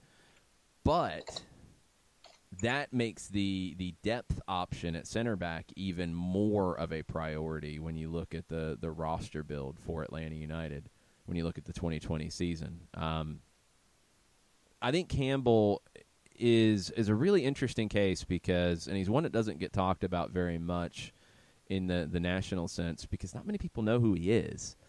He wasn't a guy who came through all of the youth national teams and everybody knew about. He's been a late bloomer, and he's been a player that is maybe one of the more impressive developments out of Atlanta United's academy because people expected Andrew Carlton to get an MLS deal long time ago. People expected George Bello to be a guy who could make it in MLS. Those were expectations because of what they had shown previously. Campbell wasn't. Campbell honestly was a guy that last year when he started to get the minutes for Atlanta United too as an academy player, it was a bit of a surprise. And he has played his way into this deal really from out of nowhere. And that's a credit to the academy and the work they've done because you need these types of stories too. The recruiting and going out and getting top talent, either from the local area, getting it young, developing it. And I think more and more cases you're going to see MLS teams go out and bring guys in from other parts of the country to recruit top talent. The recruiting is a big element, but the developing is the biggest element. And Campbell is one that I don't think would have signed a professional deal 5-10 years ago in the way the previous landscape was in Atlanta in terms of development because there wouldn't have been that professional environment for him to develop into. He would have probably went on to college and then maybe been drafted, but you never know. Here in this scenario with the academy led by Tony Annan and his coaching staffs underneath him, they've created a player that did not have that expectation when he came into the academy. And that's something that we need to see more and more of. Alongside those top-line guys that you expect to make it, you need the guys like Campbell that maybe you didn't expect to make it, that turn into something special. I do think he's going to benefit more from playing time in USL Championship, at least in the first half of the season. Yeah. So Atlanta United going out to get a center back. We had a lot of questions last night from people about how they replace Darlington Nagbe. I know that's something that's on the minds of a lot of 17s, is how you replicate what Darlington Nagbe gave to this team. And I don't know if you can exactly. How you replace him is a little bit different conversation, and you can get some of the same impact in different ways. Probably the next step that I'm waiting to see how it gets finalized is Emerson Hyndman. Yes. Does that deal get done? Is it locked in on a transfer where you don't have to worry about it? Do you extend the loan through the end of his contract and then you sign him to a new deal in the summer because his contract is reportedly done in the summer at Bournemouth? I don't think you set everything up initially for him to come without the idea of making it permanent. Maybe not the guarantee of making it permanent, but the idea of it. And I think he did enough to make it permanent. Well, yeah, and you mentioned George Campbell. Obviously you can look at, and there's obviously the age difference and the experience difference. You look at what Miles Robinson was able to do in his growth, but from an academy standpoint last season, you look at what we saw from folks like Will Riley, what we saw from folks like Jackson Conway. And for me, those are two other examples of folks who will continue to benefit from having full-time minutes, more matches with Atlanta United too, to continue their growth curve. And in 2020, and you've seen what Atlanta United 2 has been able to do across the board to help out Atlanta United, not just in the development of players, but having it here to help out first teamers for whatever reason. But, I look at guys like Conway and Riley as other examples that can benefit from all the reps that you can get from Atlanta United 2 next season. Yeah, a couple of things so people don't get confused. Neither one are on MLS contracts. Riley's not on a professional contract, so they can't play anywhere other than Atlanta United 2. Conway is on an Atlanta United 2 deal as a USL player, and it was a 2-year deal that he was signed to. Not sure about options or anything beyond that, but he was under contract going into this upcoming season and expecting to see more from him after a good first professional year. Riley came into the team in the second half of the season and played a lot of significant minutes. He hasn't signed a pro deal yet. So the next steps for Riley are going to be that, are you going to go pro, or are you going to continue to keep that, eligibility to potentially go to college? And that was one thing, as we talked to Michael Parkhurst last night, he's not a guy who says, like, every player should go pro as early as possible. College can benefit players, a lot from the maturity side of it.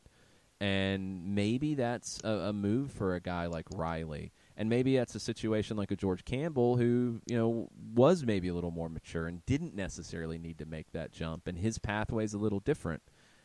Riley and Conway, there's steps before you get to that point about what they can do. So those have to be decided first. We'll have to wait and see on that. But it kind of leads us, big picture, to John Nason's question. Best guess as to the starting 11 in CONCACAF in February. I mean, right now, a lot of obviously it's based off what you have currently, but if you're going to go into a match today with what you have and assuming everybody's healthy, you're probably going to play George Bello, Leandro Gonzalez-Perez, Miles Robinson, Franco Escobar as your back four, Brad Gazan in goal. Your midfield today would look like, if you want to go with a true six, Mo Adams or Eric Remedi. If you want to go with that trio, you could. I think you'd probably lean to Remedi and Heinemann, and that's right now, and assuming that you get everything permanent with him. And either Pitti or Barco as the 10, the other one on the wing, Gressel on the right side, and Joseph Martinez up top. So today, that's the lineup I would go with. That would leave you Tito Villalba off the bench. That would leave you with Adams off the bench. That would leave you with Brooks Lennon off the bench. But then this is where, okay, that's our 11. You've got 3 guys off the bench. So that gets you to 14. But then what does it look like? Then you're looking at players like Dion Pereira, who I think would be next in terms of MLS experience. Then you're looking at Andrew Carlton.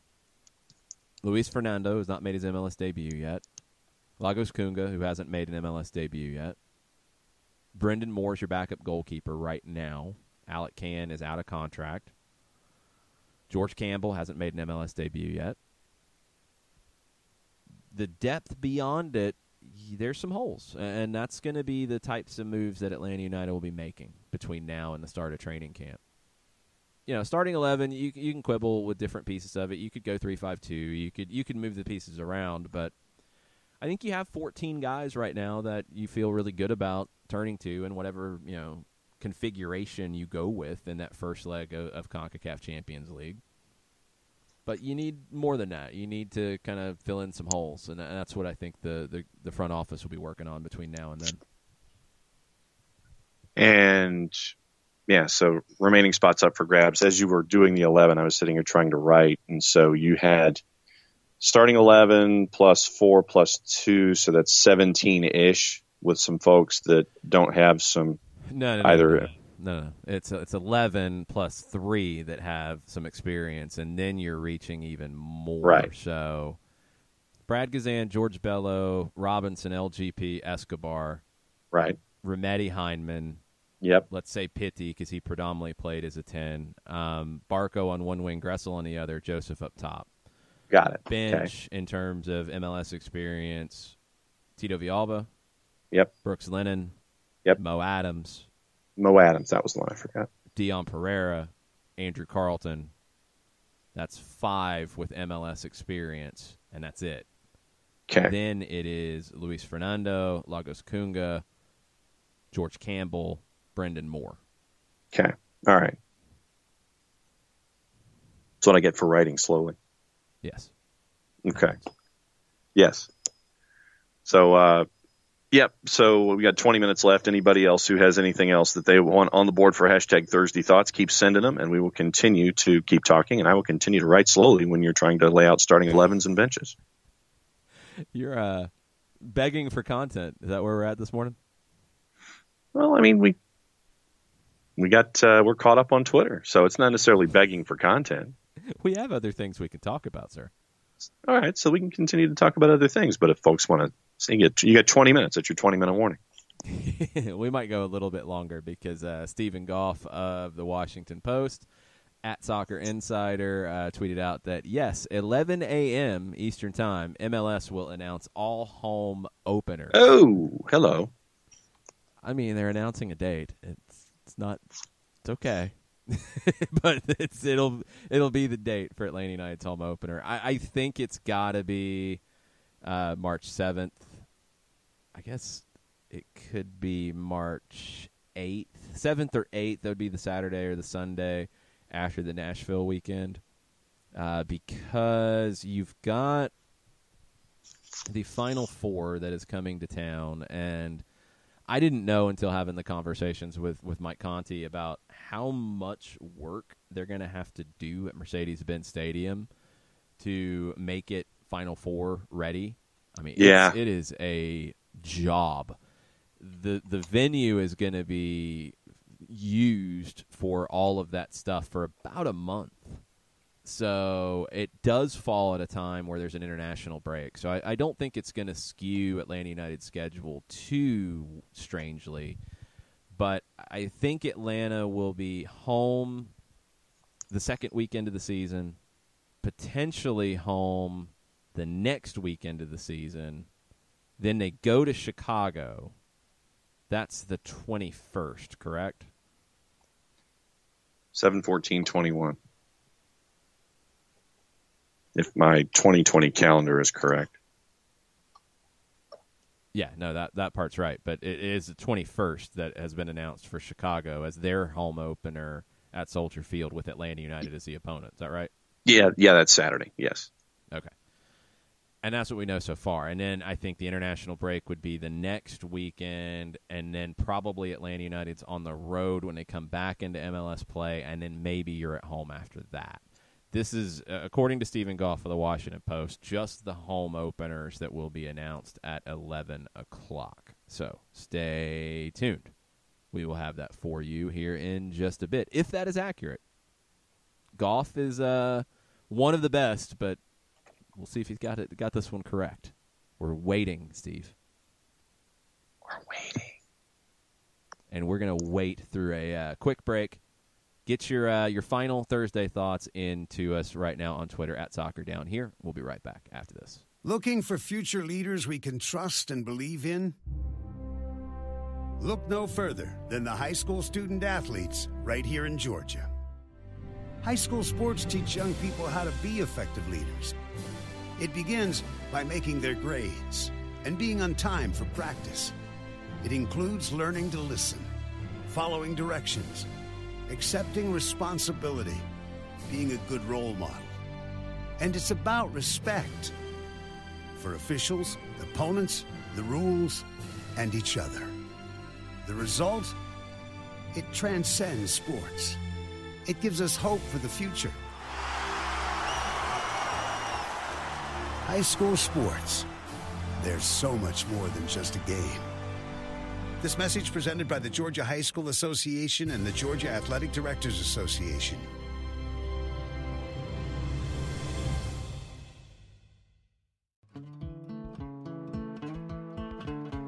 Today's show is presented by Palacios and Associates, personal injury lawyers with over 30 years of experience, supporters of Atlanta United, Faction, and Inter-Atlanta Youth Football Club.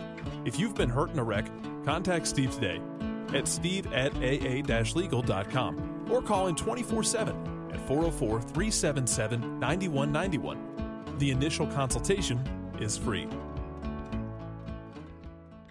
We know that every driver is different, and a one-size policy does not fit all. That's why Country Financial offers a variety of discounts, so you get the coverage you need and the savings you deserve. From good driver to good student, multi-policy to multi-car, we've got a discount to suit every driver. Call Jason Wright at 678-568-6871 today to see what you could save. On Facebook at Jason Wright Agency or by phone at 678-568-6871. Discounts vary by state. Policies issued by Country Mutual Insurance Company, Country Preferred Insurance Company, or Country Casualty Insurance Company, Bloomington, Illinois.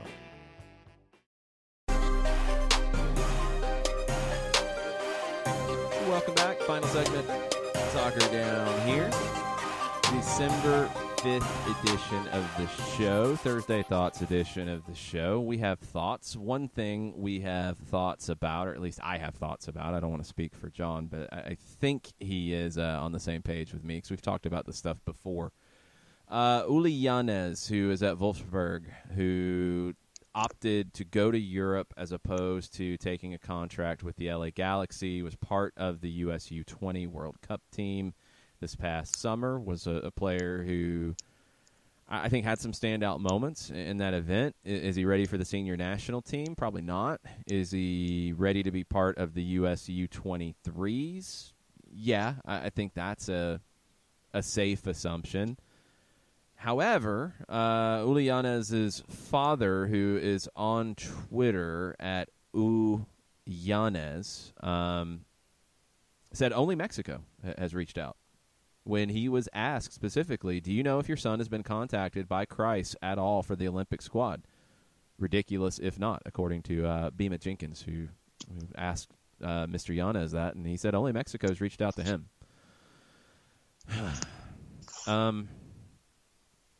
This is the stuff that doesn't make any sense. Yes. This is the stuff that there's no rational explanation for it. This doesn't, in the modern world, how many ways do you communicate with people?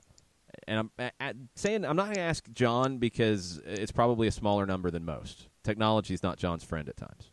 No. You don't have WhatsApp, do you? No. You don't communicate with people on the regular through Facebook Messenger, do you? Yeah, I do, except when it takes up too much space on my phone and it eats gigs and I have to uninstall it temporarily. Okay, well, hopefully Uli does not have that problem with his phone, and hopefully Uli's father doesn't have that problem with his phone. So basic old text message, Twitter direct messages, Instagram direct messages, phone calls, Skyping, all the different possibilities. What did you say? I said I've done those. Yeah, I would hope so. There's a million different ways to stay in contact with somebody that doesn't require a whole lot of crazy work. This is a player who played for your U20 team in a World Cup a few months ago. Like, why would you not be staying in contact at a minimum just to say, hey, great performance with Wolfsburg's youth team. Good work. Keep it up. Hey, we've got these camps coming up. We've not made decisions yet, but just want to put it on your radar. This is what is coming up. We will decide on the squad on this date. Keep up the good work. Like, setting up a WhatsApp group to have a representative from U.S. Soccer stay in touch with the players who played for your team in the U20 World Cup a few months ago feels like the most basic of basic things to do. Mm-hmm. You don't even know what WhatsApp is. And I hope that U.S. Soccer has people that do. Yeah. They're a little younger than I am, yeah. It's important that they do these things because when Mexico is reaching out and talking to players and you're not, it gives the impression either that you are incompetent or you don't care. Yeah. Neither is good. No. That's just it. It's this kind of stuff that continually drives me crazy. Why would you not let me ask you this, because this is in your wheelhouse. So, all right, let's talk about another form of recruiting that people talk about in these neck of the woods a lot in college football. guy comes. There's not really an equivalent to the youth national team, but let's say you have your coaches' camps. You have your camps and things, right? And you have guys who come to your camp as a high school freshman or an 8th grader or whatever, and they're super talented. And they came to your event. You gave them the invite. They come to your event. You've got somebody on your staff keeping in touch with that kid's family and or the kid through, in this case, there are rules governing how you can be in touch with this person. In the U.S. Soccer Federation sense, there is none. But you've got college football coaches and or staff members and or both keeping in touch with every player who comes through their camp that they would have any bit of interest in, right? Yeah. Is that incorrect in any way? No. Division I schools, especially the ones who are in the Power 5 conferences, have individuals who are hip and trendy and up with the modern day ways of communicating with the 15 to 18-year-old to make sure that they are continually engaged and appear interested in their talents at the collegiate level. Okay, Power 5s have that. We're talking big budgets. I think U.S. Soccer would be in that category, but let's even take a step further. Mm-hmm. Let's go to your Georgia States, your Georgia Southerns. Programs. Of Go those Fives. guys. Yep. Are they doing these things? Mm-hmm. So you're telling me that the coaches are even engaged on social media. Yeah. You're telling me that a college football program that has, I believe, a budget that is less than the U.S. Soccer Federation would be keeping in touch with players that they would have any interest in to potentially have that player matriculate to their school. But the United States Soccer Federation, where there are no rules governing said communications, cannot keep in touch with a player who played for their U20 World Cup team a few months ago. Apparently not. There's some force field that is keeping them from doing it on social media. I'm trying to find a reason why. Nope. That would explain it. I usually try to employ logic in these discussions and try to find a reason that could be preventing them from it. No, careful. You have to, because that's what people do, and that's what should be governing these conversations. And there is no logical reason why the U.S. Soccer Federation can't have somebody involved in communicating with young talent around the world that has been part of your program. Not even people that have never been part of your program, people that have actually put on the shirt and played an official competition.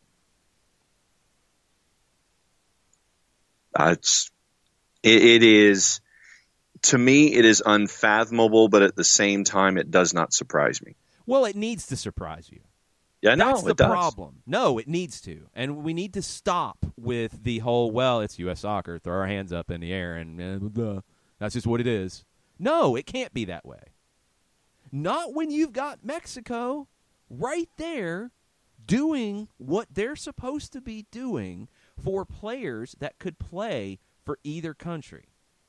And hiring one of your all-time greats, Hugo Perez, to do these things. Hugo Perez wore the U.S. shirt in a World Cup. He's working for Mexico to tell kids who could play for either one why they should play for Mexico. And the U.S. can't even send a WhatsApp message to a player who played for them in the World Cup a few months ago. There's no more that doesn't surprise me that's acceptable anymore with this. There's no more excuses. It is incompetent. And it's got to stop. Or you're going to consistently have less talent than you should. Because there is no excuse. If you're putting in the work and you're communicating, and the player says, you know what, I'm going to choose to play for Mexico because Tata Martino said XYZ, and I I feel like this is where I want to play. Cool. That happens all the time in the college football world. Yeah, you see kids flip after they decide to go one way. They say, you know what, I'm going to go the other way. Yeah. It happens. But that's not an excuse for why you just say, like, oh, well, we're just not going to even try. No. Stop. It's unacceptable at this point. If you want to be the best team in CONCACAF, it is unacceptable for you to not have some form of communication, some person on your staff who is in charge of keeping up with players who have been part of your program. This is not even going out to recruit guys who've had no part of your program. This is the basics of keeping in touch with players who represented you at a World Cup. That's it. That's not asking too much. That's not asking you to even do the things that Hugo Perez is doing for Mexico, going out and beating the bushes and scouting and holding events to find guys. These are guys that you already know. This is the basic of the basic. There's no excuse. No, there isn't. If you were, and let's take it back into college football parlance here for a second. If you were Kirby Smart today and you saw what happened last Saturday in Auburn, and you saw how Auburn beat Alabama, if you're Kirby Smart and you see a kid on Alabama's list, and Alabama has dropped below Auburn in the CFP, they're at number 12 in the rankings in the college football playoff, and you are where you are, don't tell me for a second that there aren't folks on Kirby Smart's staff in Athens who are looking at that list and checking to see if, hey, you know, maybe if we reach out to this kid, maybe we can get him to come to Georgia. And you sit there and you espouse the virtues of coming to Georgia instead of sitting there and saying, hey, you know, Alabama lost to Auburn. We're higher than they are in the CFP. Don't tell me for a second that that's not happening. Why the U.S. Soccer Federation isn't having someone who's 23, 24, 25 years old, who is hip with the social media these days, with WhatsApp, with DMing and all this kind of stuff. Why you don't have an individual who you can assign, it's like, hey, reach out to Ulianes. Just say, you know, hey, great job. To not have that kind of individual around, it's frustrating as hell. B, it's a shame. C, it's maddening because you're going to continue to lose individuals like Hugo Perez to Mexico, individuals who Mexico's going to sit there and say, hey, you know, come here. We're keeping an eye on you. You're doing great. You're looking fantastic. Why wouldn't you go someplace where you're appreciated? And right now, that's not the U.S. Soccer Federation and playing for the Stars and Stripes. It's got to stop. Bottom line, it has to stop if you're going to want to get to where you're going. The comparison is this, though. If you were a Alabama fan and you have a guy who 5-star out of Alabama who has been to, I think Alabama actually has a restriction on the coaches' camps or whatever, but let's just play along because that's the only equivalent that we have to a youth national team in a World Cup. Let's say a player that Nick Saban knows has been to his camps and is a 5-star at a position that you're not fully stocked in. I mean, the U.S. has wing depth and has wing options. There's no guarantee that Ulianes steps right in and plays for the senior national team. Like I said, I think he's an option for the U23s right now and can maybe develop into a senior national team player. But if you had that 5-star player, that it's a known fact because they were at the public event or some camp that Nick Saban's doing, so it's obvious that Nick Saban knows who the kid is, and it comes out that the kid has been contacted by Auburn, by Georgia, by Tennessee, by everybody under the sun but Alabama. what would the reaction be from Alabama fans about a 5-star talent that is not being contacted by the University of Alabama? Apoplectic. Paul, time for Saban to go. Apoplectic. Mm-hmm. And, I mean, it's something that has to change. It doesn't have to be a 23, 24, 25-year-old. You can learn how to use WhatsApp. It literally takes 3 minutes, probably less. It is the basic of basic communication of a player who you already have all the contact info. He played for you at a freaking World Cup, and you're not checking in. And that player's father is out there right now talking about how you have never been contacted since the World Cup. Unfreaking believable. We'll come back to this tomorrow. We'll talk about it more. We're not going to keep yelling about it, but I do want to say Nick Alifi had a comment in our thread and said they won't change and they don't think they're doing anything wrong. As long as people keep showing up to games and buying merch, this trash will continue. And said they listen to revenue projections, not yelling.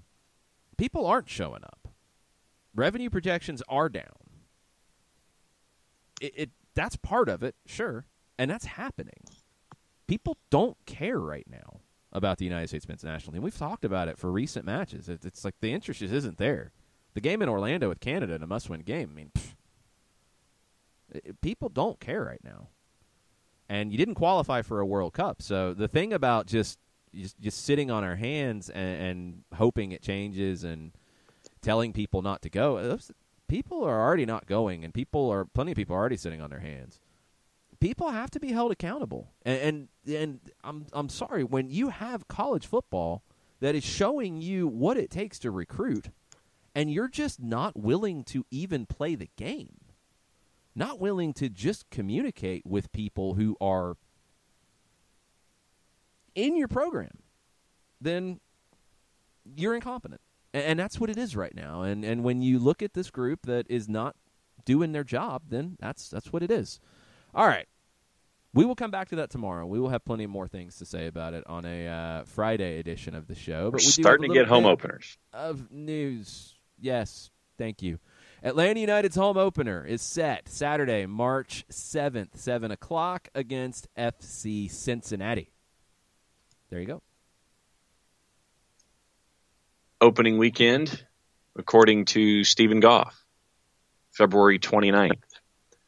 Colorado at D.C., New England at Montreal, Galaxy at Houston, Toronto at San Jose, Philadelphia at Dallas, RSL at Orlando, Atlanta's in Nashville, Kansas City's in Vancouver.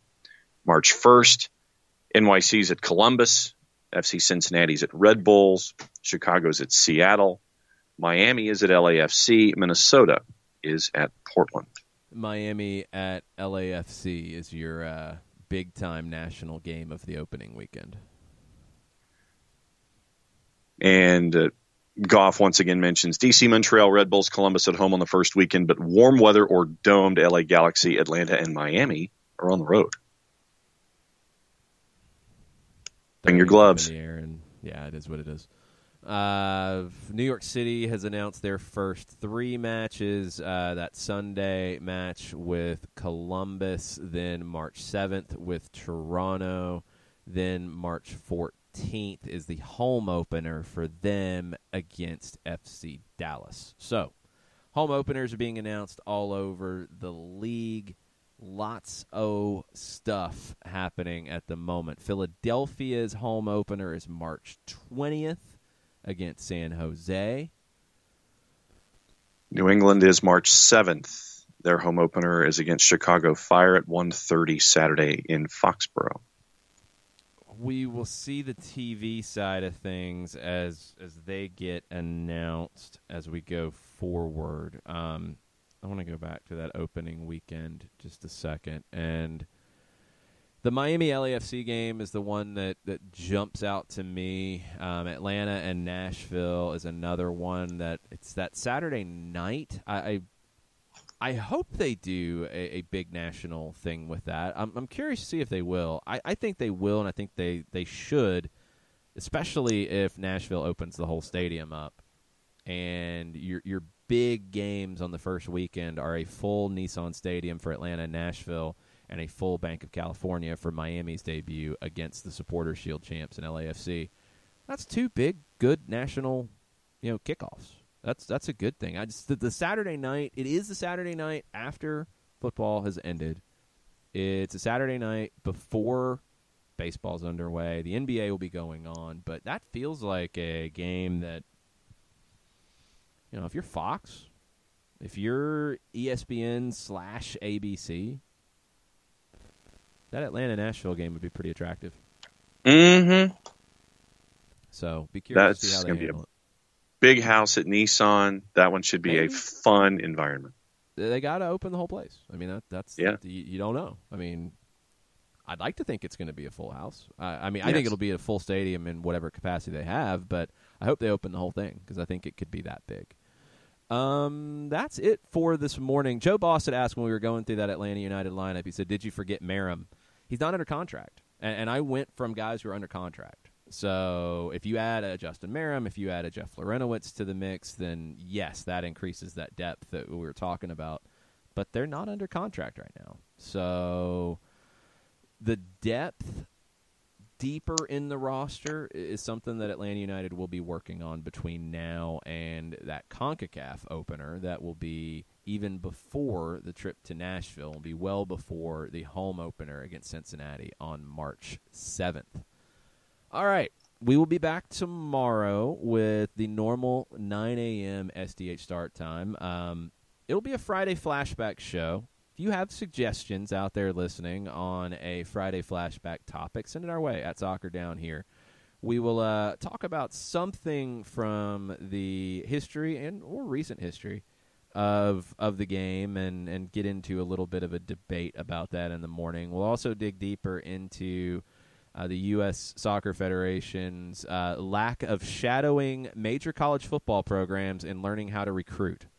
It should be a no-brainer, and it needs to be a thing that the Federation starts to do, of course, after they actually hire youth national team coaches and have more than one on staff.